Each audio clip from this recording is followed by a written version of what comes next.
तो देश भर की जंग कोरोना के खिलाफ जारी है और तमाम एहतियाती कदम लोग ले रहे हैं। और आज आपको बता दें कि कोरोना के जो संक्रमित लोग हैं 25,000 के पार चले गए हैं। फिर भी ऐसा मौका है, हम सबके जहन में सवाल गूंजते हैं कि किस तरह से इससे मुकाबला किया जाए। हमारे सवालों के जवाब देने के लिए all India institute of medical sciences के डायरेक्टर निदेशक डॉक्टर रणदीप गुलेरिया हमारे साथ मौजूद हैं। डॉक्टर गुलेरिया, बहुत बहुत धन्यवाद एनडीटीवी इंडिया को समय देने के लिए। सर, आज 25,000 के करीब हमारे संक्रमित पहुंच रहे हैं हमारे देश में, और आज ही गृह मंत्रालय का ये आदेश आया है कि कुछ ढिलाई अब धीरे धीरे बढ़ती जाएगी। जो हॉटस्पॉट्स नहीं है, कंटेनमेंट जोन नहीं है, आप किस तरह से देख रहे हैं एज अ डॉक्टर इस कदम को? मेरा ये मानना है कि अभी जो हमारा कर्व है वो फ्लैटेंड है। केसेस तो बढ़ रहे हैं, लेकिन जो पेस ऑफ डबलिंग है वो स्लो है। 8 से 10 दिन हो गई है, और इसलिए हम उस स्थिति पे हैं जहाँ हम कह सकते हैं कि हम रिलेटिवली सेफ हैं अगर हम बाहर वाले देशों के मुकाबले में अपने कंपैरिजन करें। लेकिन उसके अलावा हमें ये भी देखना है कि केसेस के एकदम स्पाइक ना हो, ज़्यादा केसेस ना हो। इसलिए जहाँ जहाँ पे कंटेनमेंट एरियाज हैं, जो हॉटस्पॉट्स हैं, वहाँ पे सख्ती बरतने की ज़रूरत है, सख्ती रखने की ज़रूरत है। लेकिन जो एरियाज है जहाँ पे हम कॉन्फिडेंटली कह सकते हैं कि केसेस नहीं है, या कुछ पिछले 2-3 हफ्ते या महीने में कम हो गए हैं, वहाँ पे हम थोड़ी ढील दे सकते हैं। क्योंकि ये समझना जरूरी भी है कि इससे जो आम आदमी है, तो लोअर सोशो इकोनॉमिक मजदूर है जो डेली वेज करते, उसकी इकोनॉमी में बेसिक वेजेस पे कितना, दोनों चीज़ों का बैलेंस करना है। और ये बैलेंस जो है वो हमें उस तरह से करना है जिससे केसेस एकदम ना बढ़े।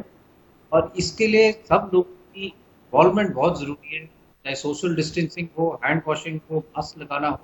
इसके चाहे हम कंटेनमेंट में हो, चाहे हम कोल्ड स्पॉट में हो, चाहे लॉकडाउन थोड़ा उठ जाए, ये सारी चीज़ें हमें अगले कई दिनों के लिए करनी पड़ेगी।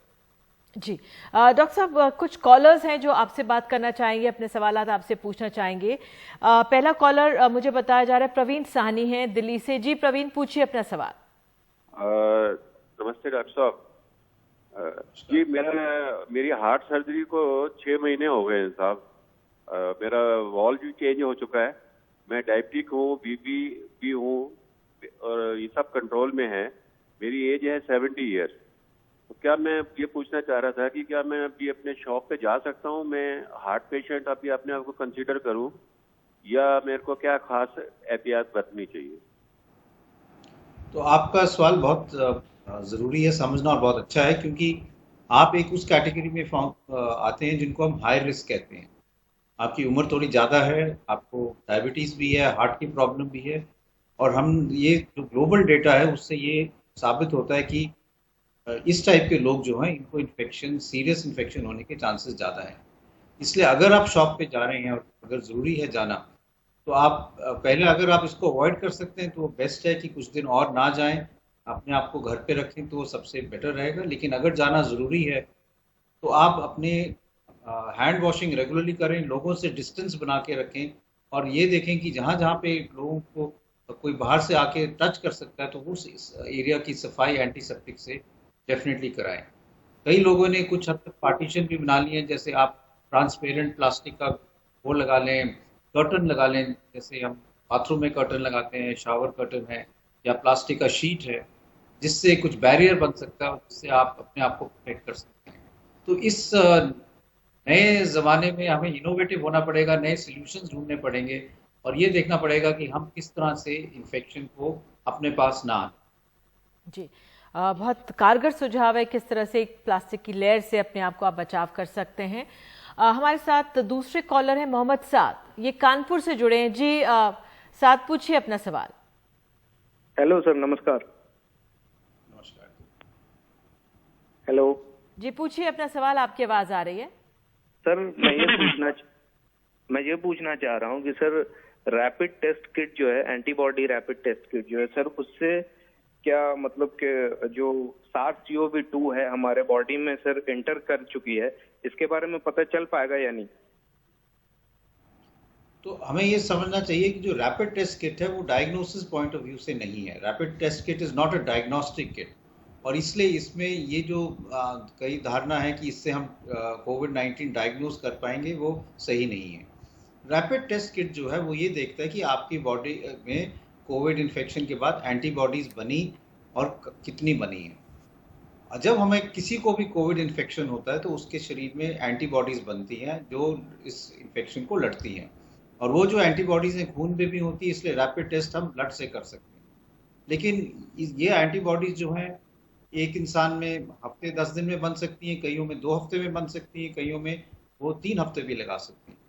तो ये जो रैपिड टेस्ट किट की पॉजिटिविटी है वो उस पे डिपेंड करेगा कि आपकी एंटीबॉडीज कब बनी और टेस्ट कब किया गया। तो उसका डायग्नोसिस के लिए कोई फायदा नहीं है, क्योंकि हो सकता है आपकी एंटीबॉडीज 2-3 हफ्ते बाद बनी, तो 2-3 हफ्ते बाद डायग्नोसिस का तो कोई फायदा नहीं है। सर्वेलेंस के लिए भी कुछ हद तक ये यूजफुल हो सकते हैं कि कम्युनिटी में कितने लोग ऐसे हैं जिनमें एंटीबॉडीज बन गई हैं। लेकिन अभी ये जो टेस्ट किट्स हैं इसकी सेंसिटिविटी स्पेसिफिसिटी स्टडी करने की ज़रूरत है कि ये कितनी यूजफुल है, क्योंकि ये किट्स जो हैं एक नए वायरस के लिए बनी हैं और जल्दी बनाई गई हैं, इसलिए इसकी इवैल्यूएशन करना बहुत ज़रूरी है। कई वायरल इन्फेक्शन जो हम रेस्पिरेटरी वायरल इन्फेक्शन कहते हैं, जैसे स्वाइन फ्लू है या जैसे मर्स कोरोना वायरस भी था, उसमें ये वाली रैपिड टेस्ट किट्स बहुत ज़्यादा कामयाब नहीं हुई हैं। इसलिए मेरा ये मानना है कि अभी कहना कि रैपिड टेस्ट इफेक्टिव हैं वो थोड़ा प्री मेच्योर होगा। जी, बहुत बहुत शुक्रिया सर। अब अगले कॉलर हैं विजय अग्रवाल हैदराबाद से। जी विजय, पूछिए अपना सवाल। सर, ये एसिम्टोमेटिक जो केस है, ये एसिम्टोमेटिक है, ये सिम्टम्स इनमें 14 दिन में आएंगे, 28 दिन में आएंगे, ये सिम्टम्स आखिर उनमें आएंगे या बगैर सिम्टम्स के ये वायरस इनमें से खत्म हो जाएगा? एसिम्टोमेटिक का मतलब हुआ कि आपको कोई सिम्टम नहीं है। कई लोगों को जो सिम्टम होते हैं वो इस टाइप के होते हैं कि उनको लगता नहीं कि उनको कोरोना के या कोविड के सिम्टम है। आपको थोड़ा सा गले में खराश हुई, 99 लो ग्रेड फीवर हुआ, थोड़ा शरीर में दर्दें हुई, आपने सोचा कि ये तो मौसम के कारण ही है, मैं एसी में सोता रहा तो इसलिए थोड़ा सा ये हरारत सी हो गई, और आपने इस पे ज़्यादा जोर नहीं दिया, और हो उस टाइम में आपको ये माइल्ड सा कोविड इन्फेक्शन हो सकता है। ये समझने की ज़रूरत है कि काफ़ी ज़्यादा लोग ऐसे हैं जिनको इस टाइप की सिम्टम्स या कोई सिम्टम नहीं होंगे और वो बिल्कुल ठीक हो जाएंगे। इसलिए ये भी समझना ज़रूरी है कि अगर इतने ज़्यादा लोग हैं जिनको कोई सिम्टम नहीं या माइल्ड सिम्टम हुए हैं और वो ठीक हो गए हैं, तो ये बीमारी इतनी खतरनाक है नहीं। और अगर हम पूरा इसके जब बाद में आंकड़े देखेंगे कि कितने लोग एसिम्टोमेटिक थे, तो हम ये और उसका कैलकुलेट करेंगे कि मोर्टेलिटी कितनी है, तो अभी जो हम कह रहे हैं इतने लोग मरे, हम परसेंटेज वाइज तो उसकी मोर्टेलिटी और कम हो जाएगी। इसलिए मेरा ये मानना है कि ये जो बीमारी है ये अभी भी जो हम सोच रहे हैं उससे भी माइल्डर फॉर्म की और लेस सीरियस बीमारी। जी, और अच्छी बात यह है कि हमारे देश में रिकवरी रेट लगातार बेहतर हो रहा है। एक और कॉलर है तौसीफ अहमद, दिल्ली से उन्होंने फोन किया। सर जी पूछिए तौसीफ अपना सवाल। जी मैम, मेरा सवाल है, किसी को कोरोना हुआ हो, अगर वो किसी को छू ले या हम उसको छू ले, तो क्या छूने वाले को भी कोरोना हो सकता है जबकि उसने ना खांसा हो और ना छींका हो? दूसरा सवाल है मैम, अगर किसी को कोरोना हो चुका हो तो वो ठीक है, बाद में ठीक हो जाता है, तो क्या उसको दोबारा हो सकता है? ठीक है, जवाब देने दीजिए डॉक्टर साहब को। जी जी सर, डॉक्टर गुलेरिया। दोनों अच्छे सवाल हैं। पहला सवाल ये है कि अगर छूने से कोरोना हो सकता है कि नहीं। कोरोना जैसे हम कह रहे हैं ड्रॉपलेट इन्फेक्शन है, तो अगर कोई खांसता है और वो किसी के क्लोज कॉन्टैक्ट में आता है तो इन्फेक्शन हो सकता है। लेकिन खांसने से ये जो ड्रॉपलेट्स हैं ये कई चीज़ों पे, कई सर्फेसेस पे बैठ जाते हैं। वो टेबल भी हो सकता है, कुर्सी भी हो सकती है, या कोई इंसान है जिसको कोविड-19 है और उसको नाक बह रहा है, वो अपना हाथ नाक पे लगाता है और नाक के जो सिक्रीशन है उसके हाथ में आ जाती हैं और वो दरवाजे को टच करता है, किसी कुर्सी को टच करता है, तो वायरस जो है इन चीज़ों में आ जाता है और कई घंटे यहाँ पे जी सकता है। अगर किसी ने अपना हाथ उसी जगह पर लगाया तो वायरस उनके हाथ पे आ जाएगा, और अगर वही हाथ आप अपने चेहरे पे लगाएंगे तो वायरस आपके हाथों से, चेहरे से, और फिर वो आपके सांस की नाली में पहुंच जाएगा। इसलिए हम ये कहते हैं कि आप अपना हाथ रेगुलरली धोते रहें। घर से जब आप घर आएँ बाहर से तो हाथ साबुन से अच्छी तरह से धोएं। अगर आप अपनी हाथ अच्छी तरह से धोएंगे तो छूने से आपको इन्फेक्शन नहीं होगा। दूसरा सवाल इनका ये था कि अगर आपको एक दफ़ा कोरोना हो गया है तो आपको क्या फिर से हो सकता है या नहीं। ये माना जा रहा है कि अगर आपके शरीर में अच्छी एंटीबॉडीज़ बन जाए एक दफ़ा इन्फेक्शन से, तो आपको कुछ हद तक वो इम्यूनिटी देंगी ये अभी हमें क्लियर नहीं है कि कितनी देर तक वो प्रोटेक्शन होगी। आपकी प्रोटेक्शन जो है कुछ हफ्ते के लिए होगी, कुछ महीने के लिए होगी, या साल या 2 साल भी हो सकती है। तो ये कुछ हद तक तो आपके शरीर में इम्यूनिटी बन जाएगी अगर आपको एक दफ़ा कोविड-19 हो गया है, जिससे आपका बॉडी जो है वो अगले दफ़ा जब भी एक्सपोज़र होगा उससे लड़ पाएगा। कितनी अच्छी तरह से लड़ पाएगा और कब कितनी देर तक ये क्षमता रहेगी, इसके लिए अभी रिसर्च की ज़रूरत है, अभी इतना क्लियर नहीं है। बिल्कुल, हमें अपने गार्ड्स बिल्कुल लो नहीं करने चाहिए और लगातार सतर्क बने रहना चाहिए। मुझे एक छोटा सा ब्रेक लेने के लिए कहा जा रहा है, ब्रेक लेते हैं, तुरंत लौटेंगे। बने रहिए एनडीटीवी इंडिया के साथ।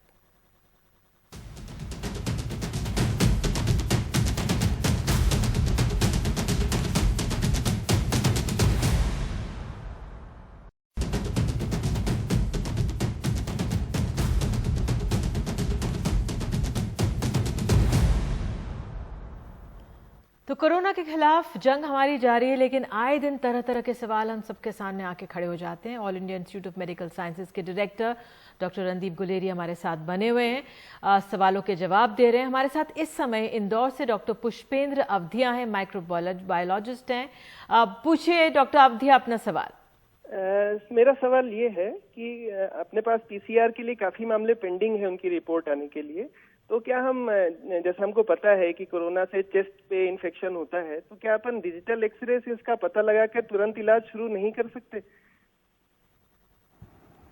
तो आपकी बात सही है। अगर हमारे पास एक्सरे की क्वालिटी अच्छी हो, और कई लोगों ने आर्टिफिशियल इंटेलिजेंस यूज करके एक लॉगरिथम भी बनाया है सिम्टम और एक्सरे की पिक्चर देख के कि हम उसको यूज कर पाए, लेकिन इसको वैलिडेट करने की जरूरत है कि ये जो बिना पीसीआर के अगर हम क्वेश्चनेयर और एक्सरे के बेसिस पे कोई डायग्नोसिस कर लें, उसकी सेंसिटिविटी और स्पेसिफिसिटी कितनी है। पर आपकी बात सही है कि कई लोग इसको देख रहे हैं कि स्पेशली जो सीरियस केसेस हैं उसमें एक्सरे पिक्चर को हम देख के एक आर्टिफिशियल इंटेलिजेंस का लॉगरिथम बना के क्या हम डायग्नोसिस बिना पीसीआर के भी कर पाए। जी, हमारे साथ अब नेक्स्ट कॉलर है राजकुमार दिल्ली से। जी राजकुमार, पूछिए। जी नमस्कार जी। नमस्कार जी। हेलो जी नमस्कार, पूछिए अपना सवाल। मैं डेंटल लाइन से बिलोंग करता हूँ मैम। हाँ, मैं डेंटल लाइन से बिलोंग करता हूँ सर। तो एक डेंटिस्ट को कितना डेंजर है, इससे खतरा कितना है, और पेशेंट की कंडीशन, बहुत ज्यादा रोते हुए पेशेंटों के फोन आते हैं, सर हमें बहुत ज्यादा दर्द है, कोई डेंटिस्ट नहीं मिल रहा, क्या करें इस कंडीशन में, पेशेंट क्या करे और डॉक्टर कैसे अपने आप को संभाले? तो ये आपका सवाल बहुत ज़रूरी है, क्योंकि मेरा ये मानना है कि इस कोविड के ज़माने में हमें नॉन कोविड पेशेंट्स को नहीं भूलना चाहिए और उनकी देखभाल करना भी उतना ही ज़रूरी है, चाहे वो दांत की दर्द के पेशेंट हो, चाहे क्रॉनिक किडनी डिजीज़ के पेशेंट हो जिनको डायलिसिस की ज़रूरत है, या एनीमिया के पेशेंट हो जिनको खून की ज़रूरत है, या कैंसर के पेशेंट हो। आपका जो पेशा है, जो काम है आपका, उसमें आपको पेशेंट के बहुत पास रहना पड़ता है और उनके चेहरे के, गले के अंदर, मुंह के अंदर झांकना पड़ता है, इसलिए ध्यान रखने की ज़रूरत बहुत ज़्यादा है। आपको प्रिकॉशन रखने पड़ेंगे। बेस्ट तो ये रहेगा कि आप N95 मास्क और एक शील्ड जो है, जो एक हेलमेट टाइप का शील्ड होता है, वो डाल के ही करें, जिससे आपको एक बैरियर मिल जाएगा और आप पेशेंट के कॉन्टैक्ट में ना आए। पेशेंट की स्क्रीनिंग भी हो कि उनको बुखार नहीं है, कोई गले के सिम्टम नहीं है, जुकाम, नज़ला या खांसी नहीं है, तो उसकी स्क्रीनिंग करके और ये प्रिकॉशन रख के आप पेशेंट को देख भी सकते हैं, क्योंकि कोरोना वायरस तो कहीं जाने वाला नहीं है, तो कई महीने या कई साल हमारे साथ रहेगा, तो हमें और पेशेंट्स की भी देखभाल करनी पड़ेगी, लेकिन अपना बचाव भी करना पड़ेगा। बिल्कुल, तो ये बिल्कुल सही कह रहे हैं डॉक्टर साहब, आपकी और मर्जों का इलाज भी बहुत जरूरी है। गुजरात से हमारे साथ सुखदेव जडेजा भावनगर से मौजूद हैं। जी जडेजा जी, पूछिए सवाल। सर मेरा सवाल ये था कि अभी हाल के दिनों में अगर हम दुकानें खोल रहे हैं और न जाने अगर न्यूयॉर्क, इटली की जैसी परिस्थिति हुई, तो क्या हमारे पास कोई सेकंड प्लान है अगर केस बढ़ते हैं, क्योंकि अभी तो केस बढ़ ही रहे हैं। तो प्लानिंग तो पूरी हो रही है, डिस्ट्रिक्ट लेवल से लेके ऊपर तक, कोविड फैसिलिटी की, कोविड सेंटर्स की, कोविड हेल्थ फैसिलिटी की, कोविड हॉस्पिटल्स की, और आपको पता है कि हर एक क्षेत्र में कोविड अस्पताल अलग बनाए गए हैं, डेजिग्नेट किए गए हैं। उस टाइप की प्लानिंग तो पूरी हो रही है, और जहाँ जहाँ पे हॉट स्पॉट्स हैं या कंटेनमेंट एरियाज हैं, वहाँ पे भी लॉकडाउन जो है वह अभी भी सख्ती से लगा हुआ है, और सिचुएशन को देखते हुए ही वो खोला जाएगा। लेकिन कई ऐसे भी डिस्ट्रिक्ट्स हैं और कई ऐसे भी हमारे देश के इलाके हैं जहाँ पे केसेस बहुत कम हैं या ना के बराबर हैं। तो अगर लॉकडाउन उठेगा तो उस एरिया में ना सॉर्ट ऑफ बेट सेफर रहेगा, क्योंकि हमें दोनों चीज़ें बैलेंस करनी है। लाइफ भी कुछ हद तक वापस नॉर्मल पे लानी है। जो लोग की डे टू डे लाइफ का सवाल है, अर्निंग का सवाल है, मजदूरों का या औरों का, उसका भी हमें ध्यान रखने की जरूरत है। तो दोनों चीजें बैलेंस करने की जरूरत है। बिल्कुल सर, बहुत बहुत धन्यवाद अपना समय देने के लिए। और यही मंत्र दिया जा रहा है कि जो तमाम एहतियाती कदम हैं उनको बनाए रखें। सरकार तो कर रही है, जो अपनी नीतियां बना रही है, लेकिन हम खुद अपना बचाव कैसे कर सकते हैं, तमाम जवाब हमें यहाँ पे मिले। बहुत बहुत धन्यवाद डॉक्टर गुलेरिया। एक छोटा सा ब्रेक, बने रहिए एनडीटीवी इंडिया के साथ।